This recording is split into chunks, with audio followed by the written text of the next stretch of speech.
नमस्कार. स्वागत आहे तुमचे द नॉलेज जंक्शन अपडेट्स या चॅनलवर.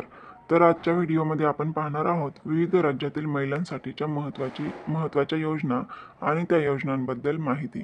चला तर मग व्हिडिओला सुरुवात करूया. पहिली योजना आहे महाराष्ट्र राज्याची लेक लाडकी योजना.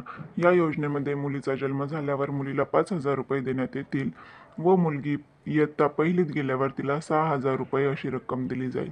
जेव्हा मुलगी मोठी होते आणि ती 6वीत जाते तेव्हा तिला 7,000 रुपये देण्यात येतील आणि मुलगी 11वीत गेल्यावर 8,000 रुपये तिला देण्यात येतील व जेव्हा मुलीचे 18 वर्ष पूर्ण होतील तेव्हा त्या मुलीला 75,000 रुपये देण्यात येतील. तर अशी ही लेक लाडकी योजना आहे. तर ज्यांना ज्यांना मुलगी झालेली आहे त्या सर्वांनी हा फॉर्म भरून घ्या. महाराष्ट्रातील दुसरी आणि महत्त्वाची योजना म्हणजे मुख्यमंत्री माझी लाडकी बहीण योजना. यामध्ये प्रत्येक मुलीला व महिलेला महिन्याला 1,500 रुपये मिळणार आहेत. यामध्ये वयाची अट 21 वर्ष ते 65 वर्षापर्यंतच्या सर्व मुलींना व महिलांना 1,500 रुपये प्रति महिना मिळणार आहे.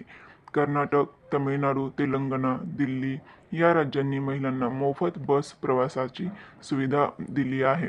महाराष्ट्रात महिलांना एसटीच्या प्रवासात 50% सवलत दिली जाते. पुढची योजना आहे पश्चिम बंगाल या राज्याची लक्ष्मी भांडार. अनुसूचित जाती आणि जमाती प्रवर्गातील महिलांना दर महिन्याला प्रत्येकी 1,000 रुपये दिले जाते. दुसरी योजना आहे कन्याश्री प्रकल्प. यामध्ये 13 ते 18 वर्ष वयोगटातील शाळा तसेच कॉलेजात जाणाऱ्या मुलींना दरवर्षी 1,000 रुपये दिले जातात. व तिसरी योजना आहे रूपश्री प्रकल्प, म्हणजे लग्नासाठी मुलीला एकदाच 25,000 रुपयांचे अनुदान दिलेले आहे.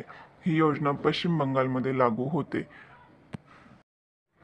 पुढची योजना आहे कर्नाटक राज्याची गृहलक्ष्मी योजना.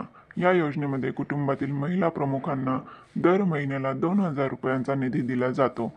तमिळनाडू राज्य कलेग्नार मगलीर उरिमाई थित्तम योजना.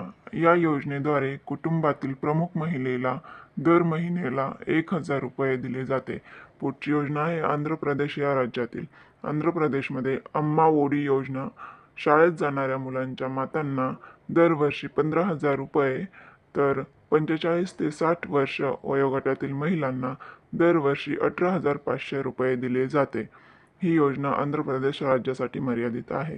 पुढची योजना आहे उत्तर प्रदेश राज्य कन्या सुमंगला योजना, म्हणजेच प्रत्येक मुलीला जन्मापासून शिक्षणापर्यंत 25,000 रुपये खर्चासाठी दिले जातात. उत्तर प्रदेशमध्ये ही योजना लागू होते. पुढची योजना आहे मध्य प्रदेश राज्य. यामध्ये लाडली बहिणा योजना. या योजनेमध्ये महिलांना दर महिन्याला प्रत्येकी 1,250 रुपये दिले जाते. ही योजना मध्य प्रदेश राज्यात लागू होते. व्हिडिओ आवडला असल्यास व्हिडिओला लाईक शेअर नक्की करा आणि आपल्या चॅनलला सबस्क्राईब करा. थँक्यू.